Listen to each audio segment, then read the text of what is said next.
أعوذ بالله السميع العليم من الشيطان الرجيم من همزه ونفخه ونفثه بسم الله الرحمن الرحيم يا أيتها النفس المطمئنة ارجعي إلى ربك راضية مرضية فادخلي في عبادي وادخلی جنتی رب اشرح لی صدری ویسر لی امری واحلل عقدۃ من لسانی یفقهوا قولی واجعل لی وزیرا من اہلی اللہم الہمنی رشدی واعذنی من شر نفسی اللہم انی اعوذ بک من شر ما عملت ومن شر ما لم اعمل۔ ہر قسم کی حمد و ثنا، تعریف و کبریائی، شہنشائی، یکجائی اللہ وحدہ لا شریک کے لیے خاص ہیں، جو کائنات کا اکیلا مالک، خالق، رازق، مشکل کشا، حاجت روا، غوث اعظم، دستگیر، علی کل شیء قدیر ہے۔ ان گنت، لا تعداد، بے حد و بے شمار درود و سلام امام الانبیاء، امام اعظم، رہبر اعظم، اعلی حضرت جناب محمد الرسول اللہ صلی اللہ علیہ وآلہ وسلم کی ذات اقدس و اعلی و بالا پر۔ سامعین محترم، میں نے آپ کے سامنے سورۃ الفجر کی آخری چند آیات تلاوت کی ہیں۔ ان آیات کو اگر غور سے پڑھا جائے تو رب العالمین نے ان لوگوں کا تذکرہ فرمایا ہے جن لوگوں کی روحیں، جن لوگوں کی جانیں جنتی ہیں۔ آج ہر انسان یہ ذہن رکھتا ہے، یہ ارادہ، یہ تمنا، خواہش رکھتا ہے کہ اللہ رب العالمین اس کو معاف کر کے جنت کا داخلہ عطا فرما دے۔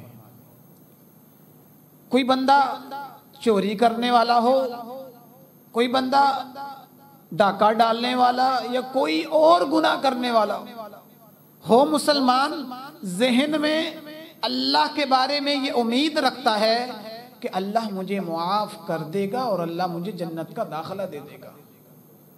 آپ مجھے بتائیں، آپ نے بڑے سے بڑا ظالم، بڑے سے بڑا گناہگار، اس کو یہ کبھی سنا ہے اس کو کہتے ہوئے کہ میں جہنم میں جاؤں گا؟ نہیں، وہ کہتا جی اللہ مجھے معاف کرے گا، میں جنت میں چلا ہی جاؤں گا۔ ہر بندے کا ذہن یہ ہے، اور اچھا ذہن ہونا چاہیے، مبارک ذہن ہے۔ لیکن آج کے خطبہ جمعہ میں ہم چند وہ باتیں کریں گے کہ اگر ان باتوں پر ہم عمل کرتے ہیں، تین باتیں صرف، لمبی چوڑی نہیں ہے زیادہ۔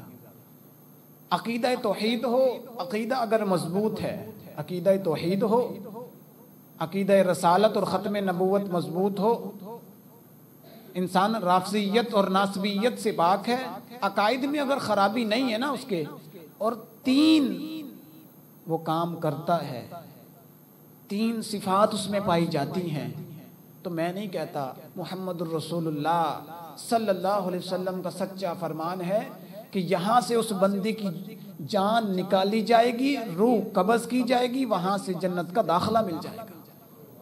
اللہ اکبر۔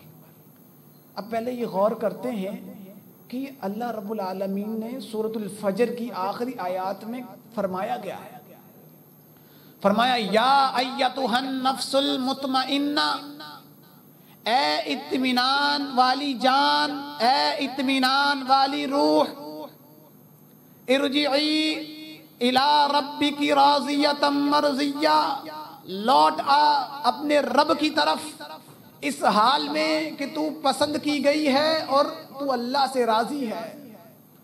فادخلی فی عبادی، داخل ہو جا اللہ کے خاص بندوں میں، وادخلی جنتی، اور جنت کے اندر داخل ہو جا۔ یہ بشارت اللہ رب العالمین کس روح کو دے رہے ہیں؟ جو روح جنتی ہے، جو روح جنت کے جانے کے لیے تیار بیٹھی ہے۔ اللہ اکبر۔ 3 موقعوں کے اوپر یہ آیات پڑھ کے سنائی جائیں گی، مفسرین نے لکھا ہے۔ اور اسی طرح مستدرک حاکم، مسند احمد کی حدیث ہے، مستدرک حاکم حدیث نمبر 107، اللہ کے نبی علیہ الصلوۃ والسلام نے فرمایا کہ جب بندہ مومن دنیا سے رخصت ہو رہا ہوتا ہے، اس کی جان قبض کرنے کے لیے ملک الموت آتا ہے، تو کیا منظر ہے؟ پہلا موقع ہم بیان کرنے لگے، 3 موقعوں پر یہ تسلی دی جاتی ہے جو میں نے آیات کا ترجمہ کیا ہے۔ پہلا موقع ہے جب انسان کی روح قبض کی جا رہی ہوتی ہے، کیا کیفیت ہے؟ مستدرک حاکم حدیث کے الفاظ ہیں، بندہ مومن بستر مرگ پر آخری سانسیں لے رہا ہے، لیٹا ہوا ہے، فرشتے صف در صف اس جگہ پر آ جاتے ہیں کہ حد نگاہ فرشتے ہی فرشتے ہو جاتے ہیں۔ پھر انتظار ہو رہا ہوتا ہے ملک الموت کا، ثم یجیء ملک الموت، پھر وہ آتا ہے جس کا انتظار ہے، ملک الموت آ جاتا ہے، اور ملک الموت سرہانے بیٹھ جاتا ہے کس کے؟ بندہ مومن کے، جس کی جان نکلنے والی ہوتی ہے۔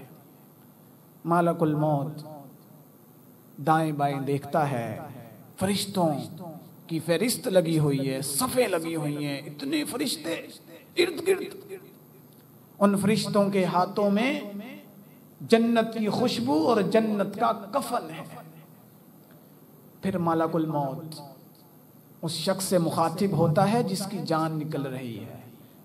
یاد رکھیں، ہم کوئی قصے کہانیاں نہیں سنا رہے، میری عادت بھی نہیں ہے قصے کہانیاں سنانے کی، ہم بات وہ کریں گے جو قرآن اور حدیث اور صحیح تاریخ میں ہے۔ بس کسی بھائی کو میری کسی بات کا حوالہ چاہیے ہو، جلد نمبر، صفحہ نمبر، روایت نمبر، سند پوچھنی ہو، وہ جمعے کے بعد مجھ سے یہ سوال کر سکتا ہے، اس کے علاوہ کوئی اور سوال ہو وہ کر سکتا ہے۔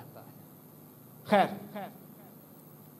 ملک الموت سرہانے بیٹھ گیا اور بندہ مومن سے کہتا ہے، ایتھا النفس المطمئنہ، اے اطمینان والی جان، اے اطمینان والی روح، نکل آ، باہر آ جا، چلیں اپنے رب کی طرف، تیرا رب تیرا انتظار کر رہا ہے۔ روح کس طرح نکلتی ہے؟ حدیث کے الفاظ ہیں، جس طرح مٹکے میں سے پانی آرام سے نکل آتا ہے، مشکیزے میں سے پانی بہہ پڑتا ہے، برتن سے پانی آپ نکالتے ہیں، گراتے ہیں، آسانی سے نکل آتا ہے، ایسے ہی آسانی کے ساتھ اس کی روح نکلتی ہے۔ فرشتے جنتی کفن کے اندر اس کو فوراً لپیٹ لیتے ہیں اور خوشبو لگا دیتے ہیں اس کو۔ اور کیا پیغام سنایا جا رہا ہے؟ کون سنا رہا ہے پیغام؟ ملک الموت۔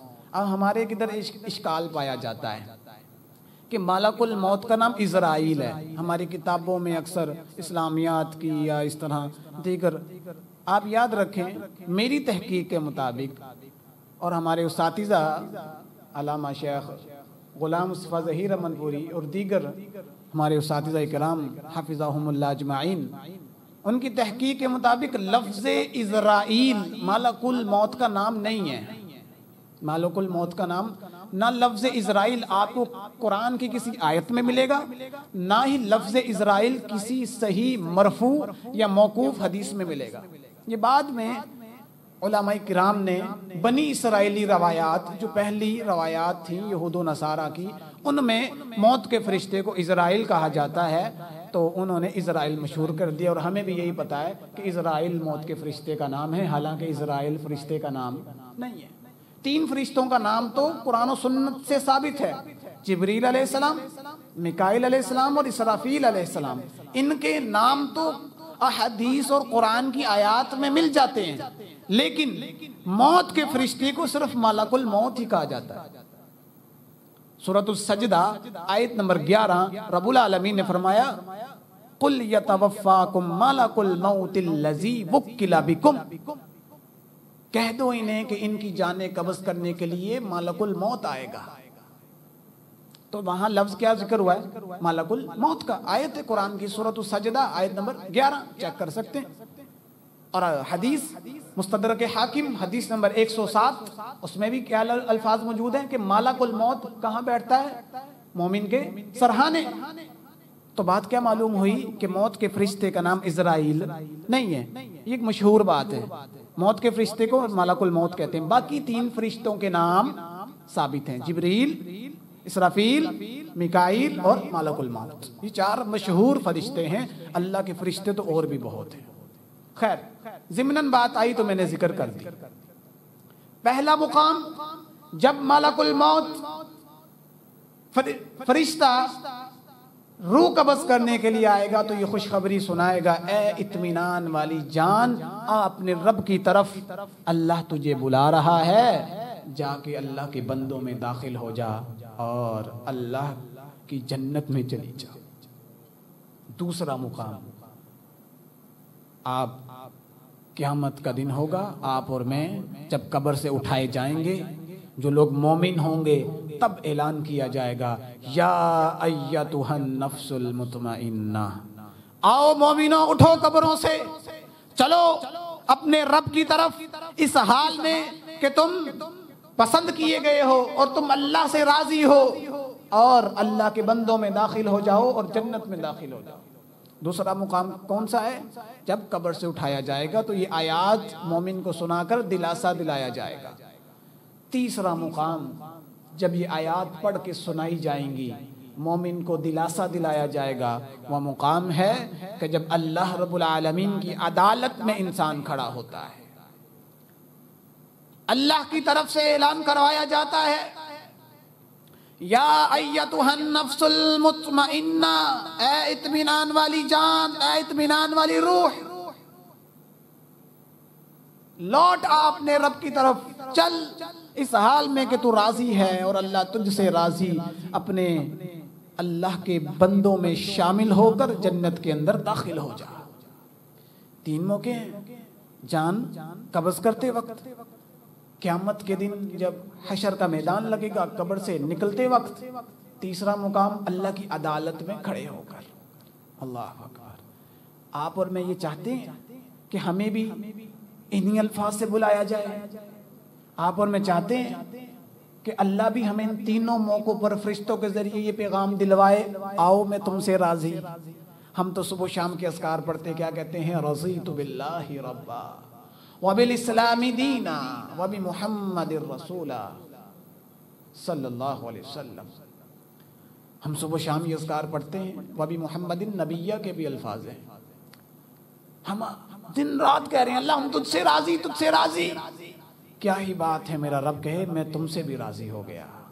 اور یاد رکھیں شیخ الاسلام ابن تیمیہ رحمہ اللہ فرماتے ہیں، رب جس سے ایک بار راضی ہو جائے پھر کبھی اس سے ناراض نہیں ہوتا. تو ہم صبح و شام اللہ سے دعا تو مانگتے ہیں، لیکن آج ہم ان 3 اعمال کا ذکر کریں گے کہ جس سے رب راضی ہو جائے، اور جب ہماری روح جسم سے نکلے تو اللہ خالق کائنات ہمیں جنتی لوگوں میں شمار کرتے. حدیث سنن ابن ماجہ کے اندر موجود ہے. روایت کرنے والے سیدنا ثوبان ہیں رضی اللہ تعالی عنہ. فرماتے ہیں اللہ کے نبی علیہ الصلوۃ والسلام نے فرمایا، من فارق الروح الجسد وهو بريء من 3 دخل الجنہ. محمد الرسول اللہ صلی اللہ علیہ وسلم نے فرمایا، لوگوں سنو، کسی شخص کی جان اس حال میں نکلے کہ وہ 3 چیزوں سے بری الذمہ تھا، 3 چیزوں سے پاک تھا، دخل الجنہ، یہاں روح نکلے گی، دخل الجنہ، اللہ اس کو جنت میں داخل کر دے گا. 3 چیزیں. اللہ اکبر. سب سے پہلی چیز کیا ذکر فرمایا؟ فرمایا الکبر، تکبر. پہلی چیز کیا بتائی؟ الکبر، تکبر، غرور. کسی شخص کی جان اس حال میں نکلی کہ وہ کس سے پاک ہوا؟ تکبر اور غرور سے، کہاں جائے گا؟ جنت میں۔ کس نے کہا؟ میں نے کہا، محمد رسول اللہ صلی اللہ علیہ وسلم نے۔ کائنات کی سب سے سچی ہستی اور شخصیت جناب محمد رسول اللہ صلی اللہ علیہ وآلہ وسلم، انہوں نے ارشاد فرمایا۔ تکبر کس کے کہتے ہیں؟ آج تک ہم تکبر کی ایک ہی تعریف سنتے آئے ہیں، اکڑ کے چلنا تکبر ہے۔ بندہ جا رہا ہے، اچھے کپڑے پہنے جا رہا ہے، سلام نہیں لی، یا وہ بھول گیا بیچارہ اپنے ذہن میں، دیکھا کتنا تکبر ہے دے اندر، سلام بھی نہیں لے، دیکھا کتنا تکبر ہے اس نے، اتنا تعلق میرے ساتھ، سلام بھی نہیں لی، بڑا غرور والا ہے۔ کیا یہ آپ کی تعریف صحیح ہے تکبر کی؟ کیا آپ کی یہ تعریف قرآن و سنت کے مطابق ہے؟ یہ تو آپ کی اپنی تعریف ہے تکبر کی، کہ تکبر اس کو کہتے ہیں جو آپ سے سلام نہ لے چلا جائے۔ تکبر کسے کہتے ہیں؟ ہم رسول اللہ صلی اللہ علیہ وسلم سے پوچھیں گے، کیونکہ آپ نے ہی بتایا ہے نا کہ تکبر سے بچنا ہے، تکبر سے پاک رکھنی ہے اپنی روح کو۔ تو تکبر کہتے کسے ہیں؟ تکبر کی تعریف کیا ہے؟ تو پوچھیں گے کس سے؟ محمد رسول اللہ سے صلی اللہ علیہ وآلہ وسلم۔ جب حضور نے یہ ارشاد فرمایا نا، صحیح مسلم کی حدیث ہے، حدیث نمبر 91 صحیح مسلم، اللہ کے نبی علیہ الصلوۃ والسلام نے فرمایا صحابہ کی موجودگی میں، لا يدخل الجنہ من کان فی قلبہ مثقال ذرۃ من کبر، لوگوں ایسا شخص کبھی جنت میں داخل نہیں ہوگا جس کے دل میں رائی کے دانے کے برابر بھی تکبر ہوگا۔ رائی کے دانے کے برابر، رائی کا دانہ اس قدر باریک ہوتا ہے کہ ہاتھ پہ رکھیں، ہو سکتا ہے ہوا چل رہی ہو تو اڑ جائے، ذرہ معمولی سا ہلکا سا دانہ ہوتا ہے وہ۔ فرمایا جس کے دل میں اس قدر باریک تکبر بھی ہوا، مختصر سا بھی تکبر ہوا، وہ جنت میں داخل نہیں ہوگا۔ صحابہ پریشان ہو گئے، ان کے ذہن میں بھی وہی تعریف تھی جو آپ کے ذہن میں ہے۔ کیا؟ اچھا کپڑا پہن کے جانا، اچھی سواری پہن لے کر جانا، اچھا کھانا، پتہ نہیں یہ تکبر ہے۔ ایک صحابی نے سوال کیا، صحیح مسلم کی یہی روایت ہے، صحابی رسول کہتے ہیں اللہ کے رسول صلی اللہ علیہ وآلہ وسلم، انسان تو پسند کرتا ہے اس کا لباس اچھا ہو، انسان پسند کرتا ہے اس کی سواری اچھی ہو، پسند کرتا ہے کہ اچھا کھانا کھائے، بہترین کھانا کھائے، کا یہ تکبر ہے؟ حضور نے تکبر کی یہاں تعریف فرمائی کہ تکبر کہتے کس کو ہے؟ فرمایا نہیں، یہ تکبر نہیں ہے، ان اللہ جمیل یحب الجمال، اللہ خوبصورت ہے اور خوبصورتی کو پسند کرتا ہے۔ خوبصورت لباس پہنو، صاف پہنو، اچھی سواری، اچھا کھانا، یہ سب اللہ کی نعمتیں ہیں، ان کو استعمال کرو گے رب خوش ہوگا، ناراض نہیں ہوگا۔ اللہ تو خوبصورتی کو پسند کرتا ہے۔ فرمایا تکبر کیا ہے؟ آپ نے دو باتیں فرمائی تکبر کی تعریف کرتے ہوئے۔ کیا فرمایا؟ پہلی تعریف کی بطر الحق، تکبر کی تعریف یہ ہے کہ حق کا انکار کر دینا۔ تکبر کیا ہے؟ حق کا انکار کر دینا۔ حق اور تکبر آپس میں ملے ہوئے ہیں، کیوں؟ حضور نے فرما دیا۔ کیسے؟ قرآن کریم میں اس حق کے انکار کرنے والے کو بھی متکبر کہا گیا ہے۔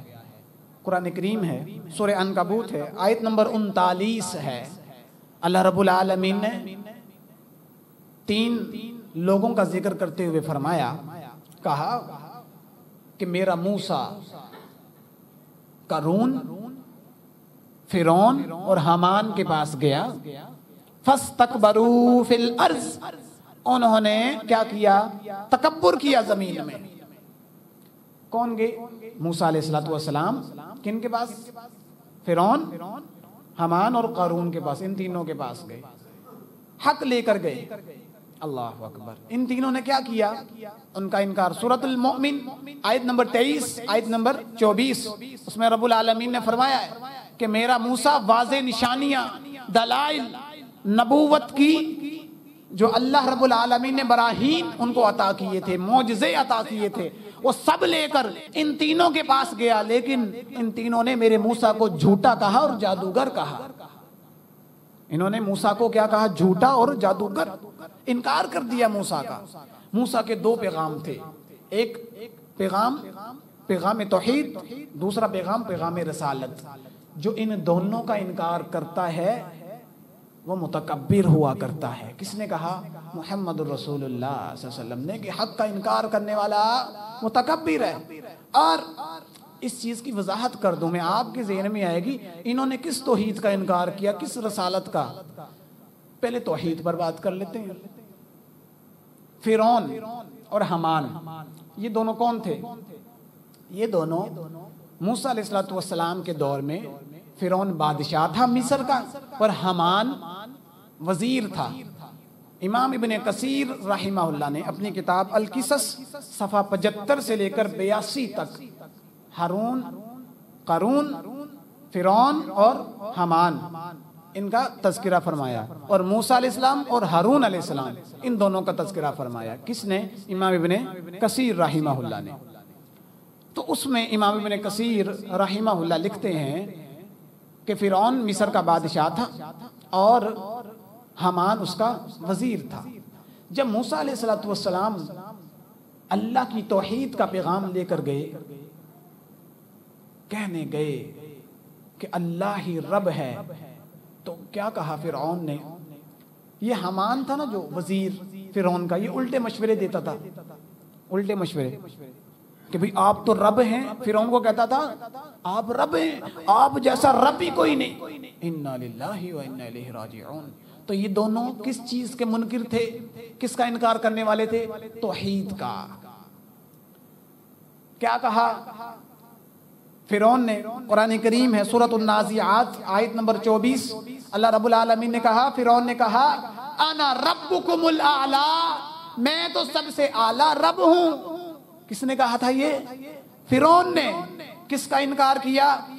حق توحید کا انکار کیا۔ قرآن کہتا ہے فذالکم اللہ ربکم الحق، سورۃ یونس ہے آیت نمبر 32، اللہ رب العالمین نے فرمایا حق تو یہ ہے کہ تمہارا رب اللہ ہے۔ حق کیا ہے؟ تمہارا پالنے والا اللہ ہے، پالنے والا اللہ ہے۔ پالنے والا ترجمہ بہت سادہ ہے۔ امام راغب رحمہ اللہ اپنی کتاب المفردات جلد 1 صفحہ 336 پر لکھتے ہیں رب اس کو کہتے ہیں کہ کائنات کی کوئی شے، کائنات کی کوئی شے اس کو زندگی کے کسی موڑ پر کسی چیز کی ضرورت پڑ جائے، اس ضرورت کو پورا کرنے والا رب ہے۔ کائنات کی کسی شے کو زندگی کے کسی موڑ پر کسی چیز کی ضرورت پڑ جائے، اس کو پورا کرنے والا رب کہلاتا ہے۔ وہ ایک ہے، وہ عرش بری پر مستوی ہے۔ فرعون رب تھا نہیں، رب اس کو کہتے ہیں۔ اللہ اکبر۔ فرعون نے انکار کیا، حامان نے انکار کیا رب کی توحید کا۔ اب قارون کا ذکر کر لیتے ہیں۔ قارون نے کس چیز کا انکار کیا؟ قارون تھا رسالت موسیٰ کا انکار کرنے والا۔ قارون حضرت موسیٰ کے چچا کا بیٹا تھا۔ آپ کو لیے حیرانی والی بات ہوگی، تفسیر تبری جلد نمبر 19 صفحہ 616 اٹھا کے دیکھیے۔ حضرت موسیٰ علیہ السلام نے قارون کو کہا، قارون حضرت موسیٰ کا چچا زاد بھائی لگتا تھا اور امیر ترین شخص تھا۔ پوری بنی اسرائیل میں اتنا پیسہ کہ سینکڑوں اونٹ تو اس کے خزانوں کی چابیاں اٹھا کے جاتے تھے۔ تو اس قارون کو حضرت موسیٰ نے کہا، تفسیر تبری اٹھا کے دیکھیں نا، جلد نمبر 19 صفحہ 616، یہ امام تبری رحمۃ اللہ علیہ انہوں نے اس کی وضاحت کی ہے۔ امام ابن کثیر رحمہ اللہ نے تفسیر ابن کثیر میں بھی اسی آیت کے کانٹیکس میں اس کی وضاحت کی ہے۔ فرمایا اے قارون، کس نے کہا؟ موسیٰ علیہ السلام نے، کہ اللہ کی طرف سے حکم آیا ہے کہ تم مالدار ہو، امیر ہو، اوپر سے میرے رشتہ دار ہو، تم پر اللہ نے زکوٰۃ فرض کی ہے غریبوں کے لیے، تو موسیٰ تمہیں رب کی طرف سے حکم دیتا ہے کہ جاؤ اپنے مال میں سے زکوٰۃ نکال لو اور کن کو دو؟ غریبوں کو دو۔ ایک دفعہ کہا، کئی دفعہ کہا، وہ زکوٰۃ ہی نہیں دے رہا تھا، زکوٰۃ دے ہی نہیں رہا تھا۔ بڑا متکبر شخص تھا۔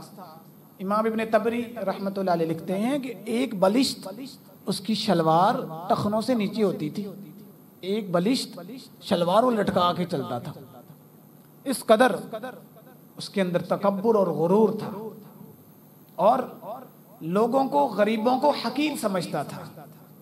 موسیٰ علیہ الصلوۃ والسلام نے کہا کہ تم زکوٰۃ دو، کہتا ہے میرا مال ہے، میں نے کمایا، میری دولت، میں کیوں دوں؟ آج بھی کیا کہتے ہیں، زکوٰۃ کیوں دیں بھائی، ہم نے کمائی ہے۔ دینے والا اللہ ہے۔ اگر تم نے یہی منمانی کرنی تھی تو کلمہ چھوڑ دو، کلمہ چھوڑ دو، منمانی کرو۔ کلمہ پڑھ لیا تو اطاعت فرض ہو گئی، اتباع فرض ہو گئی تم پر۔ اطاعت کا معنی ہے فرما برداری اللہ اور اس کے رسول کی، اتباع کا معنی ہوتا ہے نقش قدم پر چلنا، پیچھے پیچھے چلنا، جو اللہ کہہ دے اس کا رسول کہہ دے پیچھے پیچھے چلتے جاؤ، ان کی فرما برداری کرتے جاؤ۔ کلمہ پڑھنے کا حق ہی یہ ہے۔ اگر کہنا تھا میرا مال میری مرضی، میرا جسم میری مرضی، تو کلمہ کیوں پڑھا ہے؟ چھوڑ دو کلمہ کو، اپنے آپ کو میں مسلمان ہوں ہی نہیں، میری مرضی، میں جو مرضی کروں۔ کلمہ پڑھ لیا، احکامات کس کے چلیں گے جسم پر؟ اللہ اور اس کے رسول کے چلیں گے۔ اسی لیے قارون کو کہا، فرعون اور حامان تو مسلمان ہی نہیں ہوئے تھے نا اس وقت کے، قارون تو کلمہ پڑھ چکا تھا موسیٰ کا، کہا تو زکوٰۃ دے، کیوں نہیں دے رہا؟ نہیں دیا۔ پھر امام طبری رحمۃ اللہ علیہ لکھتے ہیں قارون نے پلاننگ کی، تفسیر ابن کثیر میں بھی ہے جلد 6 صفحہ 231 پر، اس نے پلاننگ کی یہ موسیٰ میرے پیچھے لگا رہتا ہے، جب دیکھو کہ میں موسیٰ کو اس کی قوم میں ہی ذلیل نہ کرواؤں، نعوذ باللہ من ذالک۔ حملہ کدھر کر رہا ہے؟ رسالت پر۔ حق کیا ہے؟ توحید اور رسالت۔ اس بات کو ذہن میں رکھیں۔ تکبر کی تعریف ہو رہی ہے، آپ کے ذہن میں جتنی تعریفیں ہیں اس کو نکال دیں۔ یہ وہ تعریف ہے جو قرآن و سنت کے مطابق آپ کو میں سنا رہا ہوں۔ کسی کو دلیل چاہیے، حوالہ چاہیے، جمعے کے بعد میں نے پھر کہا ہے لے سکتا ہے۔ اس نے موسیٰ علیہ السلام پر الزام لگانے کے لیے ایک عورت اور خاتون کو پیسے دیے ڈھیروں۔ اس نے کہا جاؤ، موسیٰ جب اپنی قوم سے خطاب کر رہا ہوگا تم جا کر کہنا کہ موسیٰ نے میرے ساتھ بدکاری کی ہے۔ اس عورت نے کہا ٹھیک ہے، چلے گی وہ عورت۔ موسیٰ علیہ السلام قوم کو واعظ کر رہے ہیں، نصیحت فرما رہے ہیں۔ اس عورت نے کہا موسیٰ تو اپنی قوم کو کیا نصیحتیں کرتا پھرتا ہے، میرا حساب تو پورا کر۔ اس نے کہا اے خاتون کیا معاملہ ہے؟ لوگوں نے پوچھا اے خاتون کیا معاملہ ہے؟ فرمایا یہ جو موسیٰ تمہیں خطاب کر رہا ہے اس نے میرے ساتھ نعوذ باللہ بدکاری کی ہے۔ سب لوگ حیران کہ موسیٰ اللہ کا نبی جس کو نبوت دی گئی۔ حضرت موسیٰ غم کی وجہ سے سجدے میں گر گئے، اللہ سے دعا کی اللہ میں تو تیرا پیغام پہنچانے والا ہوں، میرے اوپر الزام، میری پاک دامنی پر الزام۔ اللہ کی طرف سے القاء ہوا، موسیٰ علیہ السلام اٹھے اور بدعا کی اور پوچھا بتا تجھے میں اس رب کی قسم دے کے پوچھتا ہوں اے عورت جس رب نے تمہیں فرعون سے نجات دی، جس رب نے تمہیں سمندر سے نکال کر ایک جگہ عطا کی، بتا مجھے کیا واقعی تیرے ساتھ میں نے بدکاری کی؟ اس رب کو گواہ بنا کے میں تجھ سے سوال کرتا ہوں، اس رب کی قسم دیتا ہوں۔ عورت ڈر گئی، کہنے لگی موسیٰ مجھے معاف کر دے، مجھے اس نے پیسے دیے تھے قارون نے کہ میں تجھ پر الزام لگاؤں۔ موسیٰ علیہ السلام نے اللہ کی طرف یہ الفاظ کہے، یہ دعا کی، اللہ قارون کو برباد کر دے، تباہ کر دے۔ اللہ نے قارون کو اس کے خزانوں سمیت زمین میں دھمسا دیا۔ فرعون اور حامان کس کا انکار کرنے والے تھے؟ توحید کا۔ ساتھ ساتھ چلیں گے بات سمجھ آئے گی۔ قارون نے کس کا انکار کیا؟ رسالت کے، احکامات کا اور رسالت کا۔ کیا بات پتہ لگی؟ آج بھی کوئی بندہ اللہ اور اس کے رسول کا انکار کرے، ان کی ہم کہیں یہ اللہ کا فرمان انکار کرے، ہم کہ مصطفیٰ کا فرمان انکار کرے، بظاہر وہ عاجزی والا ہے، دونوں ہاتھوں سے سلام لے رہا ہے آپ کے ساتھ بظاہر، لیکن اللہ اور اس کے رسول کی باتوں کا انکار کر رہا ہے، وہ عاجز نہیں متکبر ہے، باتر الحق، حق کا انکار کرنے والا متکبر ہے۔ یہ کس نے تعریف کی؟ محمد الرسول اللہ نے صلی اللہ علیہ وسلم۔ دوسری تعریف اسی حدیث میں آپ نے فرمائی غمت الناس، جو بندہ لوگوں کو حقیر سمجھتا ہے، کیڑے مکوڑے ہیں، تھوڑا پیسہ آ جائے، کچھ لوگ ایسے بھی گزرے ہیں اور ہیں بھی ہمارے معاشرے میں موجود ہیں، تھوڑا پیسہ آ جائے لوگوں کو کیا سمجھتے ہیں؟ کیڑے مکوڑے ہیں، کچھ ہے ہی نہیں، کیڑے مکوڑے۔ فرمایا جو بندوں کو حقیر سمجھتا ہے وہ متکبر ہے۔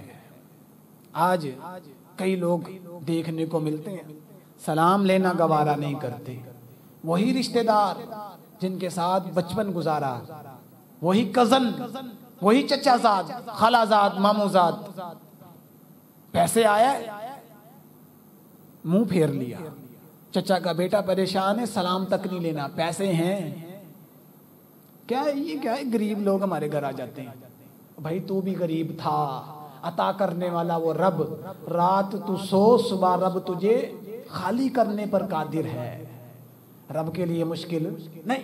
تکبر، حقیر، اپنے سے کم سمجھنا، تمہیں کیا پتا اللہ کے ہاں تو ان اکرمکم عند اللہ اتقاکم، اللہ کے ہاں تو برگزیدہ کون ہے؟ جو تقوی میں اعلیٰ ہے، جس کا دل اچھا ہے، متقی۔ یہ پیسہ میرا رب نہیں دیکھتا، ابو جہل سردار تھا، اللہ نے پسند نہیں کیا، بلال حبشی غلام اور غریب تھا، رب کا محبوب بن گیا، تو رب پیسہ نہیں دیکھتا، شکل نہیں دیکھتا، خاندان نہیں دیکھتا، جو مرضی ہو، تمہارے نزدیک کوئی کمی کمین ہو، لیکن اللہ کے ہاں وہ بہت اعلیٰ ہے۔ جو کسی کو کمی کمین سمجھے، اپنے سے کم درجہ سمجھے، وہ ذات کے لحاظ سے ہو، وہ علم کے لحاظ سے ہو، وہ کسی بھی لحاظ سے ہو، وہ پیسے کے لحاظ سے ہو، وہ شخص کون ہے؟ متکبر۔ صحیح مسلم کی حدیث میں غمت الناس، لوگوں کو حقیر سمجھنے والا، اور اس کا حشر قیامت کے دن بہت برا ہوگا۔ جامع ترمذی ہے، حدیث نمبر 2492، صحیح سند کے ساتھ امام ترمذی رحمۃ اللہ علیہ یہ حدیث لے کر آئے۔ فرمایا اللہ کے نبی علیہ الصلوۃ والسلام نے یحشر المتکبرون یوم القیامہ، لوگوں قیامت کے دن متکبر لوگوں کا یہ حال ہوگا، یہ حشر ہوگا کہ جب متکبر لوگ جو لوگوں کو کیڑے مکوڑے سمجھتے تھے، وہ لائے جائیں گے اس حال میں کہ ان کا جسم خود ایک چونٹی کی مانند ہوگا، اتنا چھوٹا سا جسم، کتنا؟ ایک چونٹی کی مانند چھوٹا سا جسم اللہ ان کا کر دے گا، لوگ اپنے اصل جسم پر رہیں گے اور وہ کتنے ہو جائیں گے؟ چونٹیوں کی مانند۔ تو رب حکم دے گا انہیں جہنم میں پھینک دو۔ پھر جہنم کی ایک جیل ہے، ہمارے ادھر سینٹرل جیل، اڈیالہ جیل، جہنم کی بھی جیل ہے، بولس نامی جیل، ترمذی کے الفاظ ہیں، 2492 نمبر حدیث، اس میں الفاظ موجود ہیں، بولس نامی ایک جیل ہوگی، وہاں متکبر لوگوں کو ڈالا جائے گا، پھر ان کو وہاں آگ سے سزا دی جائے گی، ان کے جسموں کو جلایا جائے گا، ان کو پیاس لگے گی، گرمی میں پیاس لگتی ہے نا، شدید پیاس لگے گی، اتنی لگے گی کہ جس طرح کلیجہ پھٹنے والا ہو جاتا ہے۔ پھر وہ کہیں گے جو چیز آئے بس پی لیں۔ آپ لوگ باہر سے آتے ہیں نا گرمی سے، فل گرمی، پسینے سے شرابور، گھر آتے ہیں جلدی سے فریج کھولتے ہیں، پانی پڑا ہے، دودھ پڑا ہے، شربت پڑا ہے، بس پیاس بجھائیں، پیئیں۔ ان کو اتنی پیاس لگے گی، اللہ کے فرشتے ان کو جہنمیوں کی پیپ پلائیں گے۔ کون ہے یہ؟ متکبر، لوگوں کو حقیر سمجھنے والے۔ میرے بھائیو، جو یہ کام کرتا رہے توبہ کر لے۔ کسی کی ذات کی وجہ سے، بھئی یہ انصاری ہیں، یہ راجپوت ہیں، یہ رانے ہیں، یہ شیخ ہیں، یہ ملک ہیں، ان کو چھوڑے، یہ اللہ نے تعارف کے لیے بنائی ہے، قرآن کہتا ہے۔ اصل چیز ایمان، اسلام ہے، یہی آپ کی پہچان ہے۔ قیامت کے دن رانا صاحب کیا کہ نہیں، اللہ بلائے گا، آؤ جی رانا صاحب، آؤ جی شیخ صاحب، ملک صاحب، آؤ تھوڑی باری آ گئی، نہیں، اللہ آپ کو آپ کی ماں کے نام سے، بعض روایت میں آتا ہے آپ کی ماں کے نام سے اللہ بلائے گا، اور اسلام کی نسبت سے بلایا جائے گا کہ یہ محمدی آ رہے ہیں، سائڈ پہ لگے ہوئے ہیں، یہ اسلام کو ماننے والے سائڈ پر کھڑے ہوئے ہیں، ان کو بلایا جا رہا ہے، یہ محمد رسول اللہ کی امت ہے، تمہارا تعارف محمدی ہے، تمہارا تعارف اسلام ایمان ہے، مسلمان ہونا ہے، یہ تمہارا تعارف نہیں میں رانا صاحب، میں ملک صاحب، شیخ صاحب، معذرت کے ساتھ یہ تعارف اللہ نے آپ کا نہیں بنایا، اللہ نے آپ کا صرف یہ آپ کی ایک پہچان ہے، جی فلاں قبیلے سے آپ کا تعلق ہے، فلاں ذات برادری سے ہے، بس ایک نسبت بنائی ہے، اس کے علاوہ تکبر کے لیے یہ ذاتیں نہیں بنائی کہ اپنی ذات کی وجہ سے دوسروں کو اے نچلی ذات اعلیٰ میں اتلی ذات اعلیٰ، یہ ہندوؤں سے آئی ہے باتیں ہمارے اندر۔ خیر، یہ ہے متکبر شخص، متکبر اس کو کہتے ہیں، اور حدیث کے اندر یہ بھی الفاظ ہیں، سنن نبی داؤد کے اندر حدیث ہے کہ جو بندہ شلوار ٹخنوں سے نیچے رکھتا ہے ہر وقت، وہ بھی متکبر شخص ہے۔ سنن نبی داؤد کے اندر 4084 نمبر حدیث ہے، اللہ کے نبی نے فرمایا شلوار کو ٹخنوں سے نیچے رکھنا ہی تکبر ہے۔ بھئی ہم تکبر سے نیچے نہیں رکھ رہے، اللہ کے نبی نے فرمایا نیچے رکھنا ہی تکبر ہے، جو شلوار ٹخنوں سے نیچے رکھتا ہے تکبر ہے۔ اب کئی لوگ، اب شروع میں جب ہم اللہ نے دین کی سمجھ دی، دین پڑھنے لگے، تو میں اپنی شلوار کو فولڈ کرتا تھا، وہ پھر نیچے آ جاتی ہے، پھر نیچے آ جاتی ہے، میں نے کٹوا کے شلوار ہی چھوٹی کروا دی، مطلب سوٹ ہی اتنا کروانا ہے کہ جو ٹخنوں سے اوپر ہو۔ اب کئی ایسے لوگ مجھے کہتے ہیں اور تیرے پیو کو پیسے کٹ سی کہ سوٹ کٹ لے کے دیتا دینا، بچپن کی بات ہے، 15-16 سال کی میری عمر تھی، کہتے تیرے باپ کے پاس پیسے کم ہیں جو تجھے یہ سوٹ کم لے کر دیا، یہ شلوار چڑھا رکھی ہے۔ میں نے کہا باپ کے پاس تو پیسے سارے ہی ہیں، اللہ کا شکر ہے، اللہ کا دیا سب کچھ ہے، ہاں تیری سوچ میں کمی ہے، محمد رسول اللہ کا فرمان ہے، میں نے اس لیے شلوار اوپر کی ہے۔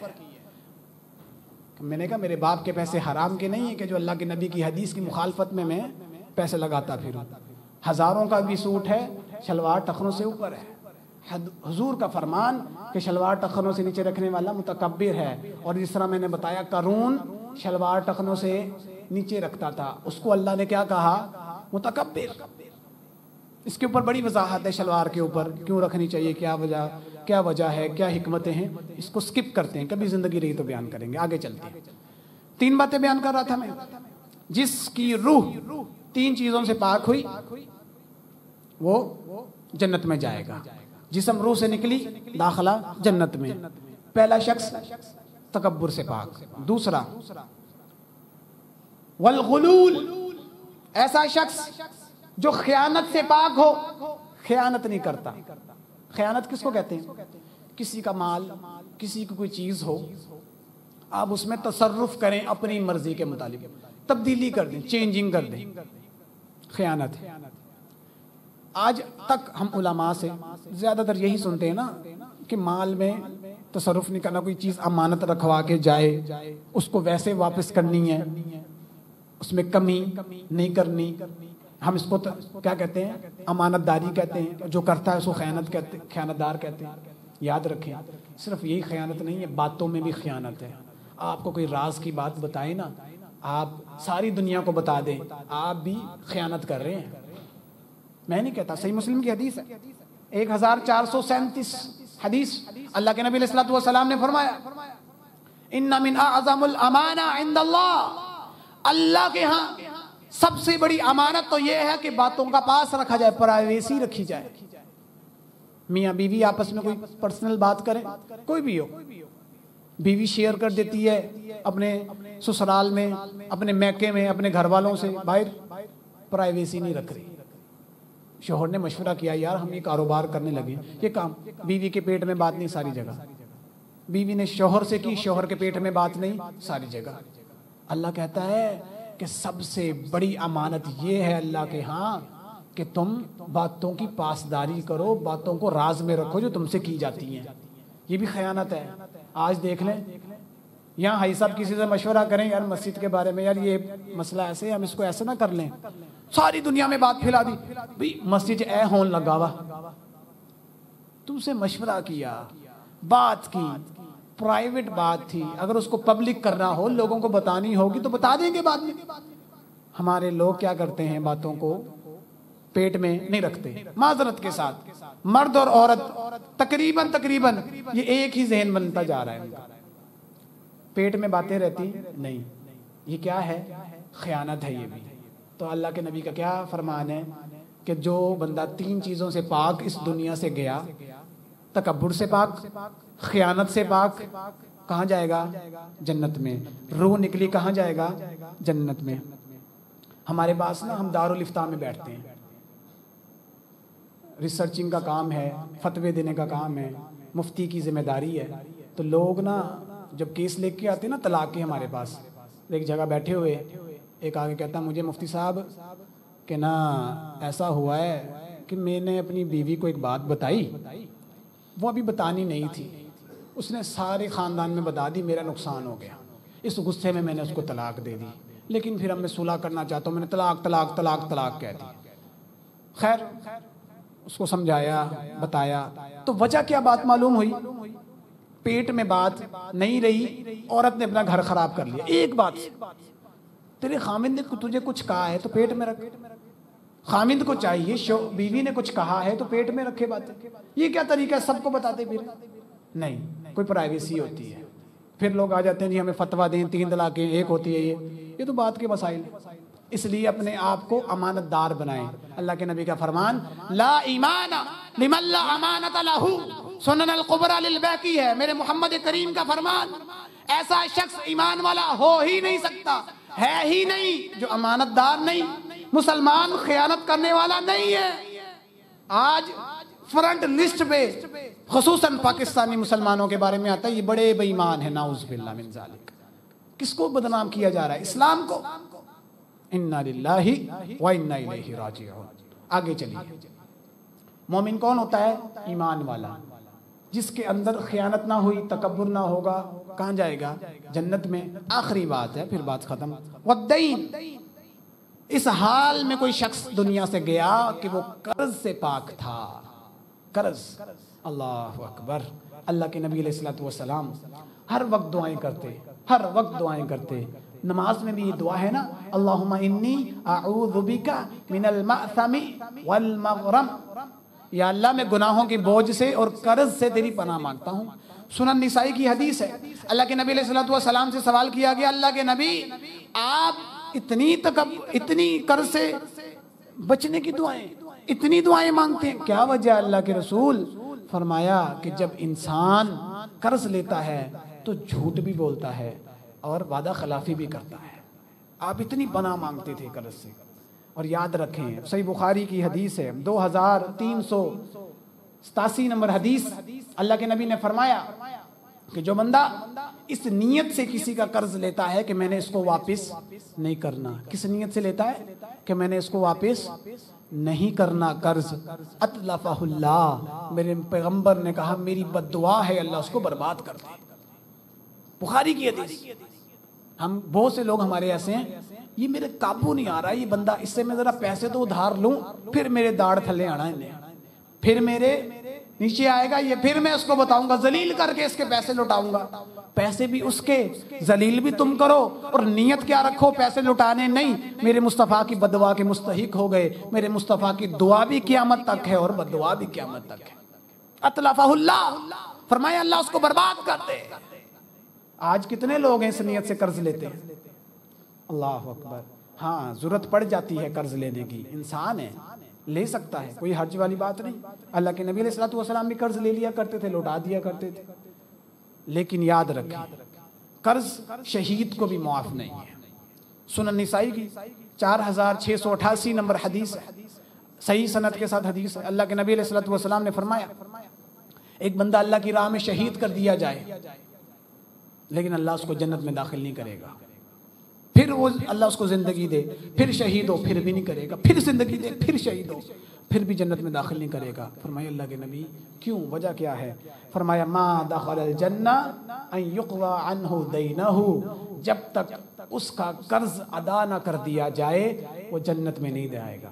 کسی کا باپ فوت ہو جائے، اولاد کو چاہیے قرض ادا کرے، اولاد کو چاہیے کہ اپنے باپ سے قرض کا بوجھ اتار دے۔ انسان ہے، موت کبھی بھی آ سکتی ہے نا، تو اگر بندے پہ قرض ہو، اولاد کو، بیوی کو، اپنے گھر والوں کو بتائے فلاں سے اتنے لینے ہیں، اتنے دینے ہیں۔ قرآن کریم میں سورہ بقرہ میں اللہ نے کہا لکھ لو قرض کا لین دین، تاکہ بعد میں شک نہ پڑے، جھگڑے نہ ہوں۔ لکھ لو جس سے لینا ہے، جس سے دینا ہے، سائن کرواؤ اس کے، بعد میں تم دنیا سے جاؤ، جن سے لینا ہو ان سے آسانی سے لیا جا سکے، جن کو تمہارے پیسے دینے ہوں۔ کئی لوگ تو ایسے بدبخت ہیں، ایک فوت وہ ہونے والے نے 1,00,000 روپیہ کسی کا دینا تھا، وہ کہتا نہیں میں تو 2,00,000 روپے دیتے سی، 2,00,000 دیے تھے میں نے 2,00,000 واپس لینے ہیں۔ یہ بھی کتنا بڑا ظلم ہے، لیا اس نے فوت ہونے والے نے 1، دینے پڑ گئے 2، وجہ کیا تھی؟ لکھ پڑک نہیں ہوئی تھی۔ قرآن کا اصول ہے کہ لکھ لو۔ تو اس لیے قرض، اس سے اللہ سے نجات مانگنی چاہیے، اور اس حال میں کوئی بندہ مرے قرض سے پاک ہو، کہاں جائے گا؟